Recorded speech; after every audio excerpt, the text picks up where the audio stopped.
Republicans on Capitol Hill reacted to Tuesday's surprisingly large Democratic gains in Virginia, New Jersey, and elsewhere around the country, and what those results could mean for next year's midterm. Senator John McCain said, quote, "Unless we get our act together, we're going to lose heavily." But many of his Senate colleagues weren't so sure. I don't think it was any surprise that the Democrat won the election over there. I think that probably what surprised people was the margin. You know, how much the president played into it is just going to be, you know, the pundits are going to debate that. The Democratic Party in this election was more energized, looks to me like, than the Republican voter. Why that is, I don't know. A lot of them are saying it's because of the president. Well, you know, maybe not. Are we seeing the president potentially be a drag on his party here? I don't know. Got a hearing to go to. Is the president going to be a drag on Republicans running next year? I don't think so. I don't think so. Actually, I think, if anything, if he had gotten more involved in these races, they might have turned the other way. This is a typical cycle. The question is whether or not we produce a result and reverse that trend next year. Are you worried about next year? No. I like a good fight. That last person you heard was Senator Thom Tillis of North Carolina, who also said on Tuesday, quote, "We've got to be rhinos, Republicans in need of outcomes." That's something House Speaker Paul Ryan echoed in an interview yesterday morning. In Virginia, New Jersey, elsewhere, does that change your reading of the current political moment and of the urgency surrounding tax reform? It doesn't change my reading of the current moment. It just emphasizes my reading of the current moment, which is we have a promise to keep. We got to get on with keeping our promise. If anything, this just puts more pressure on making sure we follow through. I adore Ed Gillespie. I feel bad that he lost. But I think it simply means we got to deliver. Joe. Well, I mean, I don't read any of that as negative. I think Paul Ryan is exactly right. They have to get things done. This has been a do-nothing Republican Congress. They've controlled all of Washington. They've delivered nothing. I don't know that played really big in Virginia and across the country in these statewide races. I think, and we're going to have a guest on later on today, Patrick Ruffini, who has said that we pay too much attention to people that are down ballot. We look at their characteristics too much. Somebody suggested in his Twitter feed that a bag of mulch just won the governorship of Virginia. I think that's a little harsh for Ralph Northam.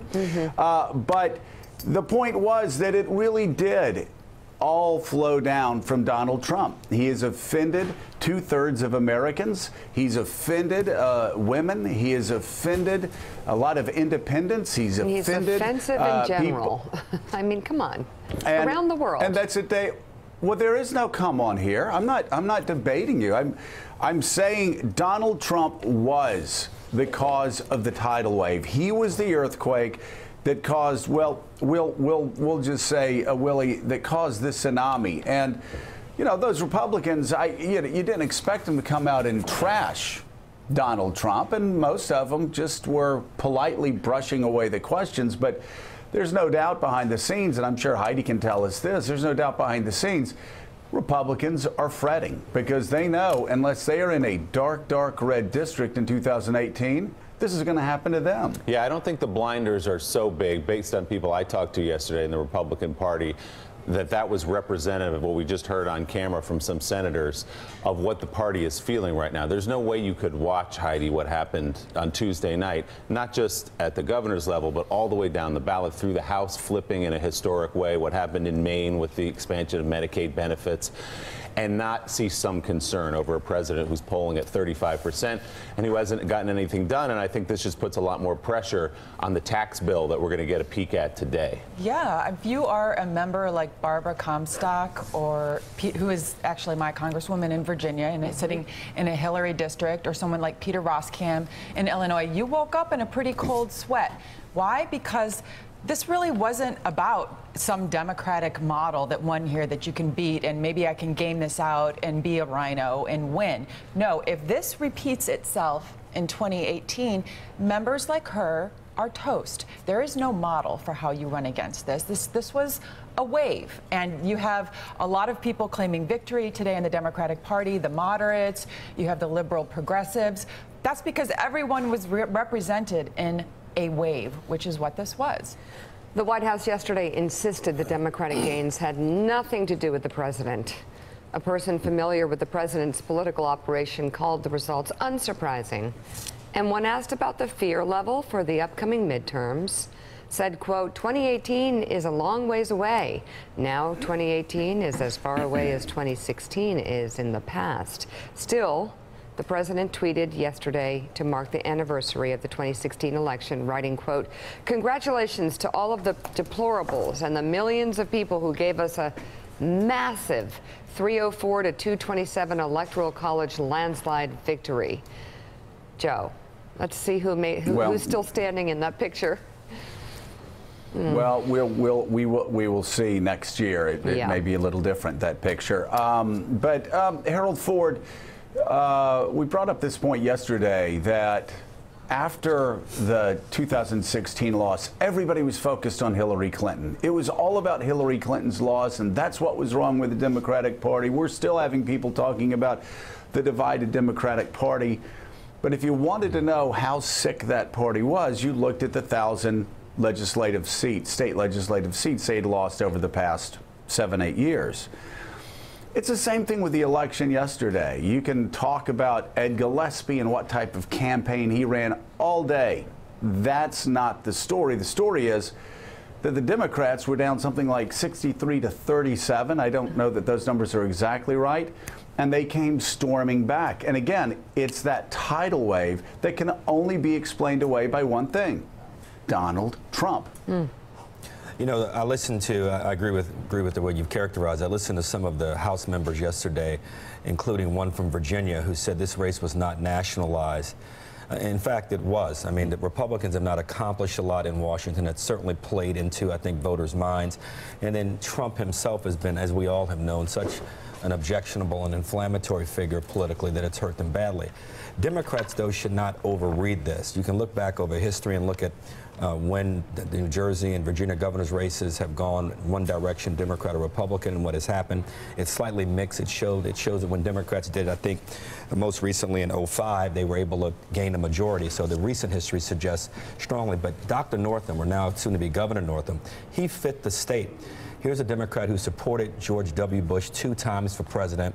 It's unclear to me if Democrats in the leadership in the House and Senate, if given the chance to have chosen a nominee in Virginia, would have chosen Dr. Northam. I think the message for Democrats is that blue dogs, moderates, liberals, progressives, it takes both wings to fly. So to be successful next year, remember, it's only been 1 year since he was elected, Donald Trump was elected, as Mika said, and so much has changed. So much can change again for the better or for the worse for the Democratic Party. My urging of my own party is stay focused, continue to pick good candidates, and work with the president where it makes sense, especially on taxes and other things that will benefit the very voters whom we have to win back come next year and obviously 2020.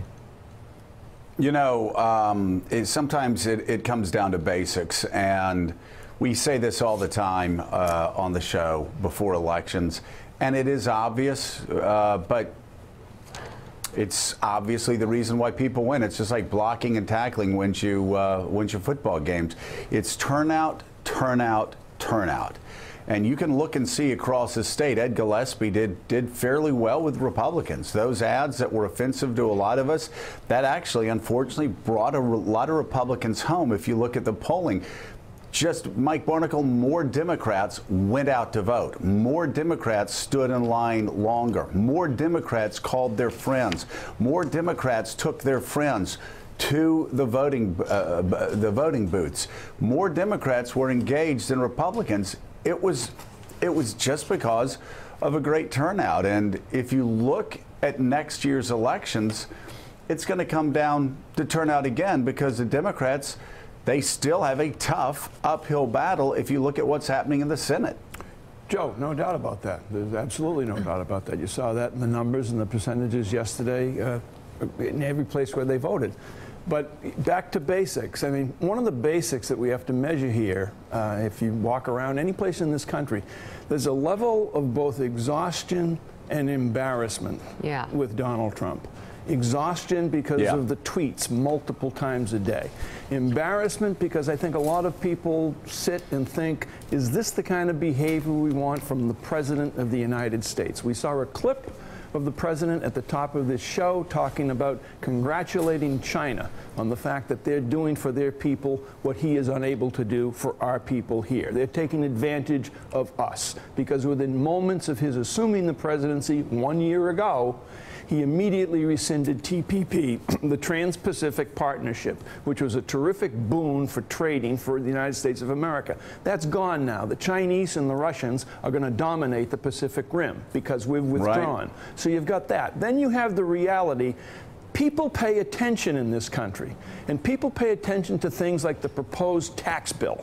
They call it tax reform. No, it's tax revenge, if you look at that bill, if you look at the elements of that bill. So people are sitting out there in the suburbs and the cities, and they're thinking, wait a minute, state and local tax, we're not going to be able to put that on our tax returns. High medical costs, that's going to be eliminated. Student interest loans is going to be eliminated. That's the problem the Republicans have. That's the problem they're living with. That's the problem that's going to drown them.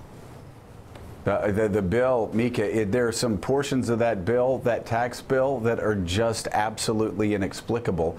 And that's the sort of thing they have to pay for. But if we want to go to the inside game here and want to see how the election's impacting Donald Trump, members of the House and Senate who are Republicans are going to be less likely to follow him off the cliff. And also, a tweet like he did right after Ed Gillespie had lost and obviously could have used a little moral support from the president. A tweet kicking him the second he was down hard, saying he lost because he didn't bow down to me enough. That's remembered by members in Congress, just like that tweet and just like his comments talking about the mean GOP House health care bill. This is scar tissue. It adds up. And when you see somebody running and trying to kowtow to you as much as they possibly can, and you still get kicked because you lose by the President of the United States, first of all, obviously it's classless. Also, it's just horrific management. It makes them less loyal. Well, and it's mean, and it shows how quickly he'll turn on someone transactionally. And I think of the Trump supporters that we know, many who are close to you, and I wonder how long they can actually hold on to protecting someone who consistently lies, lets them down, and embarrasses them. At some point, there's just going to be a breaking point, especially if they're let down in their wallets. Thanks for checking out MSNBC on YouTube, and make sure you subscribe to stay up to date on the day's biggest stories. And you can click on any of the videos around us to watch more from Morning Joe and MSNBC. Thanks so much for watching.